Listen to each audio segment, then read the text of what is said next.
বিষয় নিয়ে channel I এর বিশেষ আয়োজন মেট্রোসেম টু দ্য পয়েন্টে আপনাদের সবাইকে স্বাগত জানাচ্ছি। আমি সানজিদা তন্নি আছি আপনাদের সাথে। আজ আমরা আলোচনা করব ডক্টর ইউনূস সরকারের ১০০ দিন। এই ১০০ দিন নিয়ে কথা বলতে গেলে ৫ আগস্ট ছাত্র জনতা যে বিপ্লবের মধ্য থেকে এই সরকারটি গঠিত হলো, তাদের কাছে জনগণের প্রত্যাশা অনেক। রাজনৈতিক দলগুলো বলছেন তাদের কাছে ক্ষমতা হস্তান্তর করতে, অর্থাৎ নির্বাচন দিতে। এর বাইরে বৈষম্য বিরোধী ছাত্র আন্দোলনরা বিভিন্ন বিষয় নিয়ে সরকারকে চাপে রাখছে। এরকম একটি পরিস্থিতিতে ১০০ দিনে জনগণের প্রত্যাশা কতটুকু পূরণ হলো, আমরা কি পেলাম, কি ধরনের সংস্কার হচ্ছে, সেগুলো নিয়ে আজ কথা বলবো।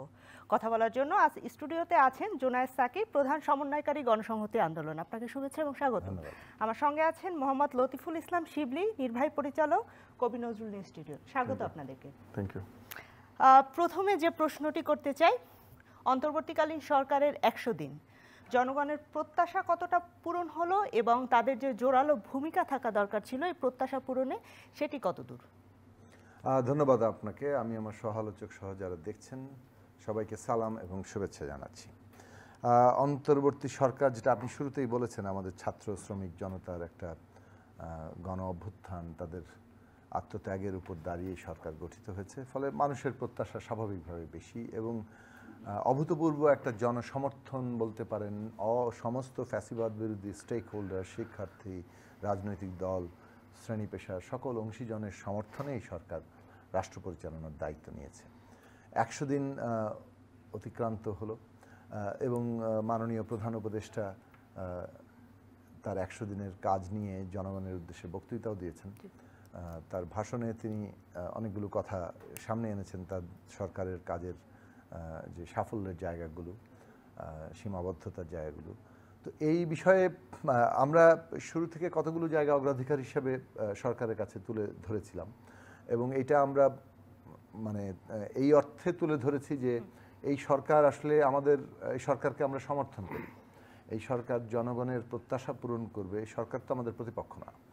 সরকার একটা অন্তর্বর্তীকালীন সময় দায়িত্ব পালন করছে। তাদের দুটো দায়িত্ব আছে। তাদেরকে পূর্ববর্তী সরকারগুলো, সাধারণত তত্ত্বাবধায়ক সরকারগুলো যেভাবে এক ধরনের রুটিন দায়িত্ব পালন করে মূলত একটা নির্বাচনের কাজটাই তারা করেছিল, এই সরকার কিন্তু সেরকম সরকার নয়।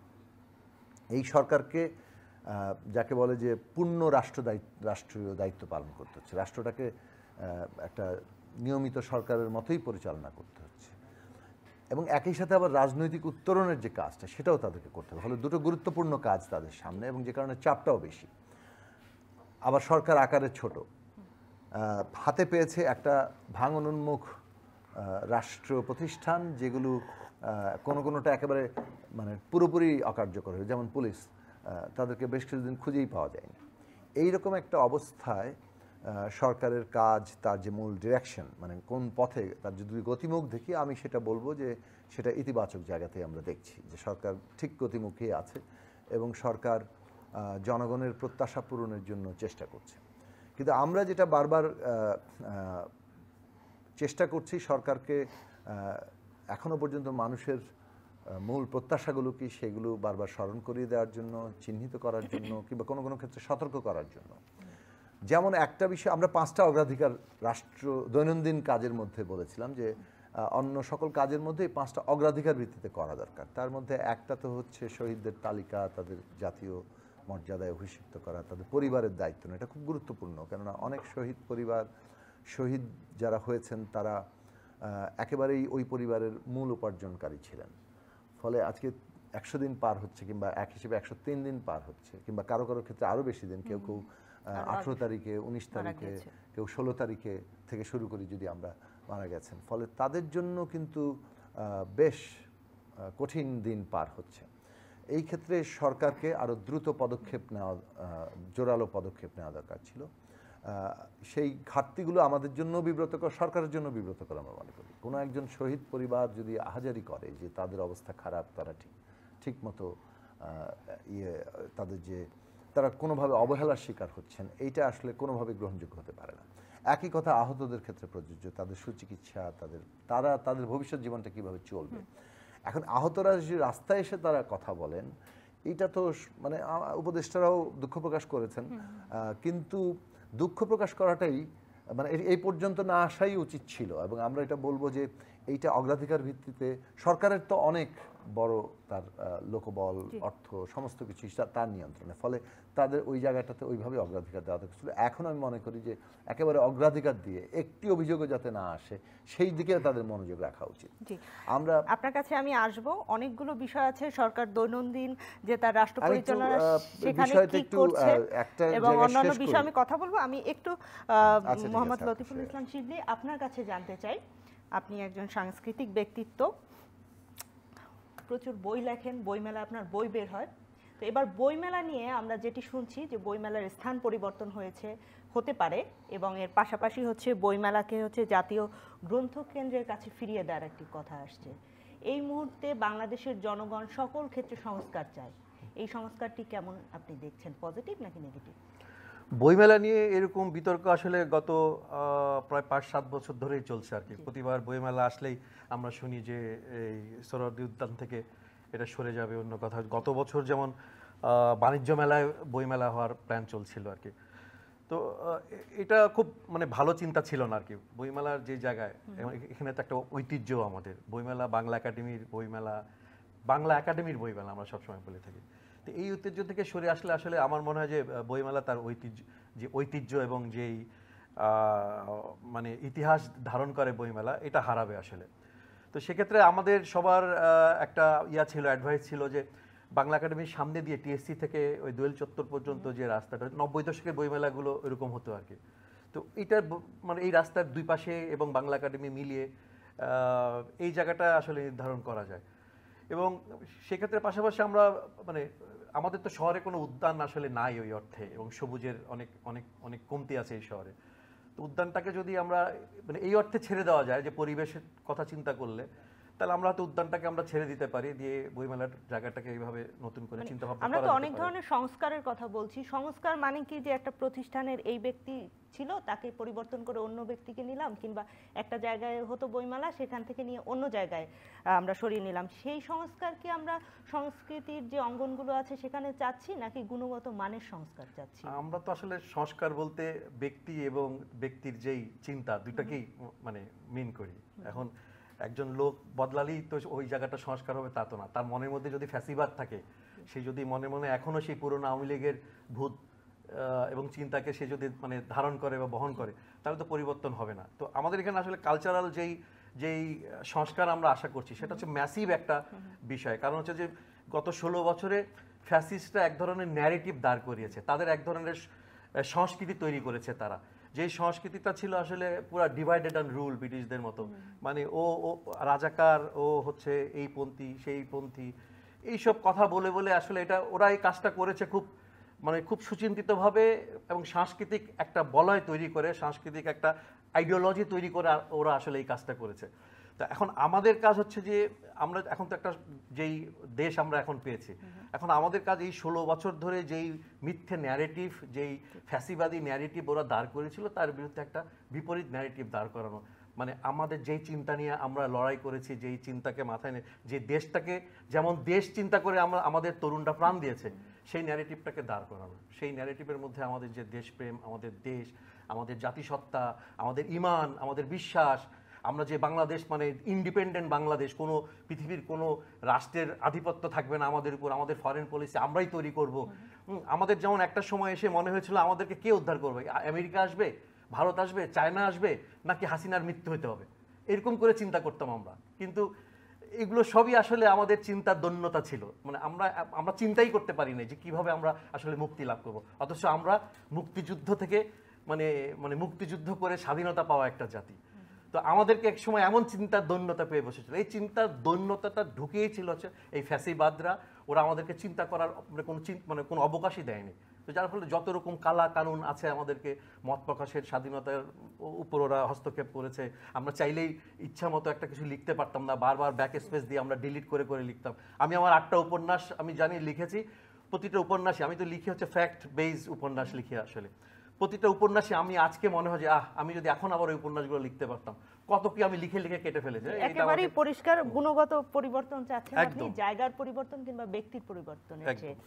অনেক ধন্যবাদ। জুনায়েসাকে আপনার কাছে জানতে চাই, আমি গতকাল একটি বহুল পরিচিত সংবাদপত্রে পড়লাম, আপনি একটি কথা বলেছেন ৩ মাস হয়ে গেছে, মানুষ আর বেশি সময় দেবে না। সেটি আপনি আমার যতটুকু মনে হয় যে দ্রব্যমূল্যের ঊর্ধ্বগতি কিংবা বর্তমান রাজনৈতিক পরিস্থিতি কিংবা পুলিশ এখনো অ্যাক্টিভ হয়নি, আইন শৃঙ্খলা রক্ষাকারী বাহিনী অ্যাক্টিভ হয়নি, এই বিষয়গুলোকে অ্যাড্রেস করে বলেছেন নাকি কোন বিষয়গুলো অ্যাড্রেস করে বলেছেন একটু জানান। না, এটাই আমি যে কথা বলছিলাম, আপনার আজকে আলোচনা খুব আরেকটা বিষয় হচ্ছে যে বিষয়ে আমিও একটু কথা বলার আছে। তো আমি আবার আগের আলোচনায় ফিরে যাই যে আমরা যে অগ্রাধিকারগুলোর বিষয়ে আমাদের যা মনে হয়েছে, যেটা তো জনগণের দিক থেকেও আমরা মনে করি এগুলো অগ্রাধিকারের বিষয়, সেটা তো একটা বললাম যে শহীদদের বিষয়। দ্বিতীয় আরেকটা বিষয় আমরা বলেছিলাম যে প্রতিষ্ঠানগুলো ভেঙে পড়েছে, এটা পুনর্গঠন দরকার। সেই পুনর্গঠনের কাজটা আবার অনেকগুলো সমস্যার সমাধানের সাথে যুক্ত, কারণ সরকার কাকে দিয়ে কাজ করাবে, তার তো রাষ্ট্র প্রতিষ্ঠানগুলো কাজ করতে হবে, নাহলে তো সরকারের কয়েকজন উপদেষ্টা মিলে তার সব সমস্যার সমাধান করে ফেলতে পারবেন না। তাহলে সেই ক্ষেত্রে ধরেন আইনশৃঙ্খলা বাহিনী থেকে শুরু করে প্রশাসন খুবই গুরুত্বপূর্ণ জায়গা এবং এইগুলোর পুনর্গঠন দরকার। সেই পুনর্গঠন বলতে পারেন দীর্ঘসূত্রিতার মধ্যে পড়ে গেছে এবং অনেক ক্ষেত্রে এখনও অনেক গুরুত্বপূর্ণ জায়গায়, যেটা পুরনো সরকারের মানে ফ্যাসিস্ট সরকারের দোসররা বসে আছেন, যারা প্রত্যক্ষভাবে তাদের সহযোগী ছিলেন, যার ফলে অনেক ক্ষেত্রে সরকার যেটা চাইছে সেটা বাস্তবায়ন হচ্ছে না। মানে বাস্তবায়নটাকে নানা ধরনের আমলাতান্ত্রিক জটিলতায় ফেলে দেওয়া হচ্ছে, দীর্ঘসূত্রিতায় ফেলে দেওয়া হচ্ছে।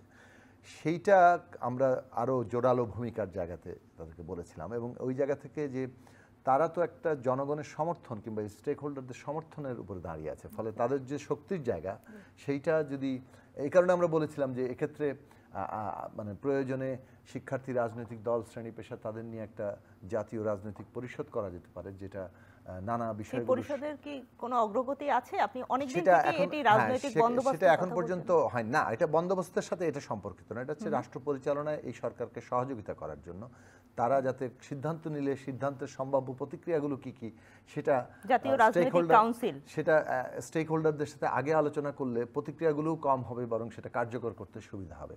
তো সেরকম একটা খাত ছিল এই প্রতিষ্ঠান পুনর্গঠন, যেটা সরাসরি ইম্প্যাক্ট আছে আমি মনে করি জানমালের নিরাপত্তার প্রশ্নে। তারপরে ধরেন এই যে যত হত্যাকাণ্ড হয়েছে সেই হত্যাকাণ্ডগুলোর বিচার, জুলাই আগস্ট তো বটেই, জুলাই আগস্টের আগে এই 15 বছর ধরে গুম খুন, যে লুটপাটের অবিশ্বাস্য সব বর্ণনা আমরা এখন পাচ্ছি, $100 বিলিয়ন উপরে এখান থেকে পাচার হয়ে গেছে। তো এই সব বিচারের প্রশ্ন এবং তৃতীয়ত দ্রব্যমূল্য সহ অর্থনৈতিক চ্যালেঞ্জের জায়গা। এখন সরকার অনেকগুলো অগ্রগতি করেছে, এটা কোনো সন্দেহ নাই, এবং সেইগুলোকে আমরা অবশ্যই সাধুবাদ জানাবো। যেমন অর্থনৈতিক ক্ষেত্রে আমাদের রিজার্ভের জায়গায়, আমাদের ঋণ পরিশোধের জায়গায়, এমনকি ব্যাংকিং সেক্টরে একটা শৃঙ্খলা ফিরিয়ে আনার জন্য যে কাজগুলো করা, টাকা ছাপিয়ে তারা এই সমস্যার সমাধান করার চেষ্টা করছেন না, যার ফলে ইনফ্লেশনে সেটা কিছুটা হলেও প্রভাব ফেলছে, কিন্তু এখনও সমস্যা রয়ে গেছে। আমরা মনে করি যে এটা আবার রাতারাতি সবগুলো সমস্যার সমাধান হওয়া সম্ভব না, কিন্তু ধরুন দ্রব্যমূল্যের যে জায়গাটা, সেখানে ডিমান্ড সাপ্লাইয়ের ক্ষেত্রে সাপ্লাই যদি কম থাকে তাহলে তো আপনি দাম তো বাড়বেই, এটা তো আপনার কোনো উপায়হীনভাবে বাড়বে। এখন সাপ্লাই চেনের মধ্যে গভর্নমেন্ট কী কী হস্তক্ষেপ করতে পারে, সেক্ষেত্রে আরও দ্রুত কার্যকর পদক্ষেপ নেওয়া দরকার ছিল। কারা আমদানি করে, সেই সব আমদানিকারক প্রতিষ্ঠান যাদের বিরুদ্ধে আবার অভিযোগ আছে, তাদের কাউকে গ্রেফতার করার কারণে সেই প্রতিষ্ঠানগুলো ডিসফাংশনাল হয়ে যাচ্ছে কিনা, সেক্ষেত্রে আগাম পদক্ষেপ কী নেওয়া হবে, এবং রাষ্ট্র এখানে কী ধরনের পদক্ষেপ গ্রহণ করবে আমদানি করার ক্ষেত্রে, বাজারের ক্ষেত্রে কিংবা সাপ্লাই চেইনের যে মনিটরিং। আমার কথা শেষ করতে দেন, এগুলো খুব গুরুত্বপূর্ণ পয়েন্ট আমি বলছি, যে আপনি উৎপাদন থেকে শুরু করে বাজার পর্যন্ত আনা, এই যে পুরো সাপ্লাই চেইন একটা আছে, সেখানে মনিটরিং এর কি জায়গা আছে? এই বিষয়ে আমার একটি প্রশ্ন আছে, সেটি হচ্ছে যে অন্তর্বর্তীকালীন সরকার খুব ফলাও করে বলছে যে আমরা বিভিন্ন পণ্যের শুল্ক কমাচ্ছি, কিন্তু শুল্ক কমালেই তো আমি বাজারে কম দামে জিনিসটি পাচ্ছি না। যেমন আপনি নিশ্চয়ই জানেন যে এখন আলুর দাম 80 টাকা, কিংবা পেঁয়াজের দাম অনেক বেশি। এইগুলো তো হচ্ছে যে বন্যা পরিস্থিতি ছিল আমরা জানি, কিন্তু বন্যা পরিস্থিতির পরও হচ্ছে যে এখন তো কোল্ড স্টোরে এই আলুগুলো আছে কিংবা পেঁয়াজগুলো আছে, যেহেতু আগাম আলু এখনও বাজারে আসেনি, বা অন্যান্য দ্রব্যের ক্ষেত্রে একসময় আমরা দেখছি ডিমের দাম অনেক বেড়ে যাচ্ছে। তো এইখানে কি আপনার মনে হয় যে সরকারের উদাসীনতা, নেতৃত্বের অভাব, বা কি কারণে এই দ্রব্যমূল্য কমছে না? এখানে হচ্ছে যে দেখুন, ডিমের ক্ষেত্রেও যদি বলি যে ডিমের যা এখন চাহিদা আমাদের এখানে উৎপাদন সে অনুযায়ী হচ্ছে না, তাহলে এখন আপনি তো মানে এই যে ডিমান্ড সাপ্লাইয়ের জায়গায় আপনি যদি মানে সাপ্লাই খুব কম থাকে দাম তো বাড়িয়ে দেবে, এটা তো এই অর্থনৈতিক ব্যবস্থার মধ্যে ডিমান্ড সাপ্লাই মোটামুটি প্রধানত দাম নির্ধারণ করে, এটাকে আমরা এড়িয়ে গেলে চলবে না। এখন সেক্ষেত্রে ধরেন সাপ্লাই চেনে সরবরাহ যাতে আপনি নিশ্চিত রাখতে পারেন তার জন্য উৎপাদন, তার জন্য আমদানি, এবং সেই আমদানিতে যখন শুল্ক কমানো হয় নিশ্চয়ই দামের ক্ষেত্রে সেটা একটা প্রভাব পড়বে। এবং সাপ্লাই এই আমদানির ক্ষেত্রেও যাতে মনোপলিটা না থাকে, সিন্ডিকেট না থাকে, সেই বিষয়গুলো মনিটরিং করা এগুলো খুবই গুরুত্বপূর্ণ। এবং এই ক্ষেত্রে সরকার পদক্ষেপ নিচ্ছে না তা না, কিন্তু সরকারের পদক্ষেপগুলো জনগণের যে প্রত্যাশা এবং জনগণের জন্য যে স্বস্তি সেইটা পূরণ করতে না পারলে আপনি হয়তো অনেকগুলো কারণ দেখাতে পারেন, কিন্তু মানুষ তো স্বস্তির মধ্যে আসছে না, মানুষ ফলে সেই আপনার কার্যকারণ খুঁজে মানে তার ইয়ে থাকবে না। আমি যে কথাটা বলতে চেয়েছি যে জানমালের নিরাপত্তার প্রশ্নে এবং দ্রব্যমূল্যের প্রশ্নে, এমনকি আমি আহতদের চিকিৎসার প্রশ্ন মনে করি 3 মাস সময় পার হয়েছে, 100 দিন পার হয়েছে, মানে জনগণের মধ্যে কিন্তু অসন্তোষ কাজ করছে। ফলে জনগণ কিন্তু দীর্ঘ সময় ধরে আপনাদের এই সমস্যার সমাধান করছি এটা এই অপেক্ষাটা করবে না। মূলত আমরা এই প্রশ্নটাতে সরকারকে আরও জোরালো ভূমিকা এবং কিছুটা সতর্কবার্তা দেওয়ার চেষ্টা করেছি যে এই জায়গাতে মানে মানুষ যে প্রত্যাশিত ভূমিকা চাচ্ছে সরকারকে মনোযোগ দিয়ে এইগুলোতে তার প্রায়োরিটি করে এটা সমাধানের দৃশ্যমান অগ্রগতি তারা যদি দেখাতে পারেন, তখন যেটা হবে যে জনগণের যে ঐক্যবদ্ধতা, আমাদের তো একই সাথে একটা ফ্যাসিবাদের বিরুদ্ধে লড়াই করতে হচ্ছে, সেই লড়াইয়ের যে ঐক্যের জায়গাটা এটা শক্তিশালী থাকবে। খেয়াল করুন এই সরকারের প্রতি জনগণের সমর্থন কিন্তু জনগণের ঐক্যটাকে রক্ষা করবে, যেটা আমরা ফ্যাসিবাদের বিরুদ্ধে কিংবা তার পুনরুত্থান কিংবা তার নানা ধরনের অবস্ট্যাকল তৈরি করার যে চেষ্টা, দেশকে বিপদে ফেলার চেষ্টা, সেটা তো অব্যাহত আছে, সেটাকে আমরা মোকাবেলা করতে পারবো। এখন ফ্যাসিবাদের পতিত ফ্যাসিবাদ এবং তাদের বিদেশি দোসররা কতভাবে বাংলাদেশকে ক্ষতিগ্রস্ত করার চেষ্টা, এই সরকারকে বিপদে ফেলার চেষ্টা করছে, সেইগুলোকে মোকাবেলা করতে আমাদের জনগণের শক্তি একমাত্র শক্তি, এবং সেই শক্তিকে রক্ষা করতে হলে জনগণের মধ্যে অসন্তোষ দূর করতে হবে। সেই অসন্তোষের প্রধান জায়গাগুলো দাঁড়িয়েছে আজকে দ্রব্যমূল্য, আজকে জানমালের নিরাপত্তা, এমনকি আন্দোলনকারীদের মধ্যে অসন্তোষ সৃষ্টি হচ্ছে। সেই কারণে বলছি যে এইগুলোর জন্য মানুষ কিন্তু সময়ের হিসেব করে যে আচ্ছা আপনাকে 3 মাস সময় দিলাম, তাহলে আপনি 3 মাসে কী কী অগ্রগতি করলেন। হ্যাঁ, সরকারের অনেকগুলো অগ্রগতির জায়গা আছে যেগুলো হয়তো কাজ করছে এবং এগুলোর ফলাফল আমরা পাবো, কিন্তু আমরা আবারও কতগুলো বলবো যে প্রতিষ্ঠানগুলো যেভাবে কাজ করা দরকার, সাপ্লাই চেইনে যে ধরনের উদ্যোগগুলো দরকার, যত দ্রুততার সাথে প্রত্যাশা করা যায় সেই প্রত্যাশিত জায়গাগুলো দ্রুততার সাথে হচ্ছে না। এক একটি সিদ্ধান্তের জন্য যেটা আজ নেওয়া যায় দেখা যাচ্ছে 3 সপ্তাহ 4 সপ্তাহ লাগছে। এখনও ওই একই ধরনের আমলাতান্ত্রিক লাল টেপের বাহাদুরি এবং দৌরাত্ম্য এইটা যদি চলতেই থাকে, তো আপনি একটা অভ্যুত্থান বলছেন, বিপ্লবী পরিস্থিতি, তার উপর দাঁড়িয়ে থাকা সরকারের কাছ থেকে আমাদের অনেক ধন্যবাদ। আমরা আমলাতন্ত্রের বাহাদুরি চাই না, সেরকম একটি কথাই আপনি বললেন। আপনার কাছে জানতে চাই, আপনি বলছিলেন যে আপনি অনেক গান লিখতে, যে লেখা লিখতে যে আপনাকে ভাবতে হতো যে এই সরকার ব্যাপারটি কেমন করে নিবে, এখন নিশ্চয়ই সেই পরিস্থিতি নেই। তাহলে এই ফ্যাসিবাদী সংস্কৃতির বিপরীতে এই মুহূর্তে আপনারা কি ধরনের সংস্কৃতি চাচ্ছেন বাংলাদেশে? আমি তো নজরুল ইনস্টিটিউটের প্রধান হিসেবে দায়িত্ব পেয়েছি, তো আমার কাছে মনে হয়েছে যে নজরুল শুধুমাত্র একজন কবি না, বা এটা আমাকে যে ইনস্টিটিউটের দায়িত্ব দেওয়া হয়েছে এটা শুধুমাত্র আমার জন্য একটা শুধু চাকরি না, এটা আমার জন্য আসলে একটা মিশনের মতো। কারণ নজরুলের যে চেতনা, নজরুলের যে দ্রোহ, সেটা সেই ব্রিটিশ বিরোধী আন্দোলন থেকে শুরু করে আমাদের মুক্তিযুদ্ধ থেকে এই 90 এবং 24-এর গণ অভ্যুত্থান সবসময় একই রকম ছিল। তা এই ফ্যাসিবাদকালে নজরুলকে আসলে বিভিন্নভাবে আমাদের জাতীয় কবি, আমরা যদিও এটা সাংবিধানিকভাবে উনি জাতীয় কবি না, আমরা এখনও তাকে সংবিধানে অন্তর্ভুক্ত করতে পারিনি জাতীয় কবি হিসেবে, তাকে বিভিন্নভাবে আসলে দমিয়ে রাখা হয়েছিল, তার চেতনাকে দমিয়ে রাখা হয়েছিল। আমি যখন নজরুল ইনস্টিটিউটের দায়িত্ব নিলাম, আমি যে খুব অবাক হয়েছে যে আমাদের এখানে প্রায় 450-র মতো প্রকাশনা আছে, কিন্তু আমি জানিও না যে এখানে এরকম এই শহরে নজরুল ইনস্টিটিউটের মতো এরকম একটা মানে সমৃদ্ধ একটা লাইব্রেরি আছে এবং এরকম একটা ইনস্টিটিউট আছে যার এরকম কিছু কাজ আছে। কারণ হচ্ছে এটা আমাকে আকর্ষণীয়ভাবে আমার সামনে উপস্থাপন করা হয়নি। আমার কাছে যেমনটা আলিয়াস ফ্রান্সিস যেমন মনে হয়েছে, কিংবা ছায়ানট যেরকম, আমার কাছে নজরুল ইনস্টিটিউট এরকম আকর্ষণীয় ছিল না, যার আমি কখনোই ওখানে যাইনি, মানে আমাকে ওইরকম আকর্ষিত করেনি। এর কারণ হচ্ছে যে নজরুল এবং নজরুলের চেতনা ফ্যাসিবাদের জন্য এটা একটা বিপদের কারণ ছিল। তো যার ফলে এবং স্কুল কলেজের যেই সিলেবাসগুলো ছিল ওখান থেকেও নজরুল কমিয়ে ফেলা হয়েছে। তারপরে তার জন্মবার্ষিকী, তার মৃত্যুবার্ষিকী, এগুলো আগে যেই মানে জৌলসপূর্ণভাবে পালন করা হতো, এই ফ্যাসিবাদকালে তাকে ইয়া করা হয়েছে, এগুলাকে জৌলসকে কমিয়ে দেওয়া হয়েছে।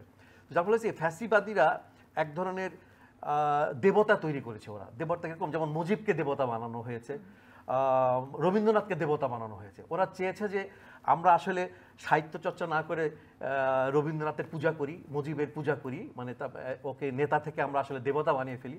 তো এই ধরনের এক ধরনের কালচার তৈরি করেছিল আসলে ফ্যাসিস্টরা। তা আমাদেরকে এখন এই তার একটা ন্যারেটিভ দাঁড় করাতে হবে যে না, আসলে রবীন্দ্রনাথ আসলে দেবতা ছিলেন না, উনি আমাদের কবি ছিলেন। আমরা নজরুলকে যে চোখে দেখি, রবীন্দ্রনাথকে একই চোখে দেখি। সুতরাং ওনারা মানুষ ছিলেন, কবি ছিলেন। তো দেবতার জায়গা থেকে তাদেরকে এখন নামিয়ে আনতে হবে, এবং সেই মানুষ, ওনারা যে মানুষ ছিলেন, ওনাদের যেই মানবীয় যে বাণীগুলো ছিল, এগুলো এখন মানুষের কাছে নিয়ে যেতে হবে। তাহলে আমার মনে হয় আমরা নতুন করে ফ্যাসিবাদী কোনো ন্যারেটিভ আর দাঁড়াতে পারবে না। এবং এই জন্য নজরুল হচ্ছে আমাদের সবচেয়ে বড় একটা হাতিয়ার। আপনাদের দুজনকে অসংখ্য ধন্যবাদ। প্রিয় দর্শক, আমরা আজকের মতো মেট্রোসেম টু দ্য পয়েন্ট থেকে বিদায় নিচ্ছি। আমাদের আলোচকরা যেটি বললেন সেটি হচ্ছে অন্তর্বর্তীকালীন সরকারের 100 দিন পার হয়েছে। তাদের কাছে আমাদের জনগণের প্রত্যাশা অনেক, কিন্তু প্রত্যাশা পূরণ করতে তো কিছুটা সময় লাগে।